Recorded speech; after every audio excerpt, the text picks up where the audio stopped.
Alright, so for this project I'm going to be making a model of the human skull. So here I have my modeling clay. I'm going to use the aluminum foil to make the kind of base shape of the skull, that way it's not just solid clay. And then I also have some clay modeling tools there, so we'll follow back up once I get the structure kind of created.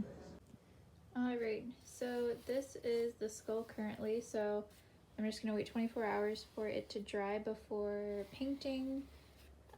And then labeling the different structures, but that's what it looks like so far. All right, so I've taken it outside to now sand it to just try to get rid of some of the uneven blemishes, so excuse how loud it is out here. But this is after about 24 hours, so it's mostly dried at this point. All right, so we now have, this is the finished version of the skull model that I've done. So just to do a little bit of a overview. So we're gonna start with the bones of the skull. So the purple one there in the front is the frontal bone. Move to the back, we have the parietal bone here in blue, and then I've also added the sagittal suture, kind of, you can see scraped into the middle of it there. And what separates the parietal bone from the frontal bone there is the coronal suture. Then here in the light green, that is the temporal bone, which you can see a little bit there. I have the squamous suture, and then on the back here is the occipital bone, and then that's separated there by the lambdoid suture. Moving to the side of the head, that orange bone there is the sphenoid bone, which you can also see depicted here in the front, kind of the backs of where your eyes would be. In dark green, we have the zygomatic bone, otherwise known as our cheekbones.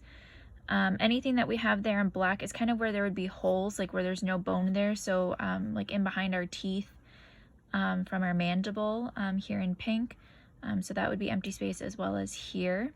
But yeah, so the pink there is our mandible, our jaw, kind of what makes up our palate, and then the front of our face here in yellow is the maxilla.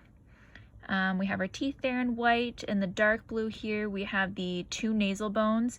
There is a very slight line there separating the two bones. Looking into the nose, in red there, we have the vomer. In kind of the like tealy blue, so that line and the two pieces there at the top, that is the ethmoid bone, which you can also see there on the inside of the eye. And then we also have these light blue pieces here is the inferior nasal concha. And then looking into the eye there as well, we have the lacrimal bone. So that is kind of the skull there broken into its individual bones, color-coded.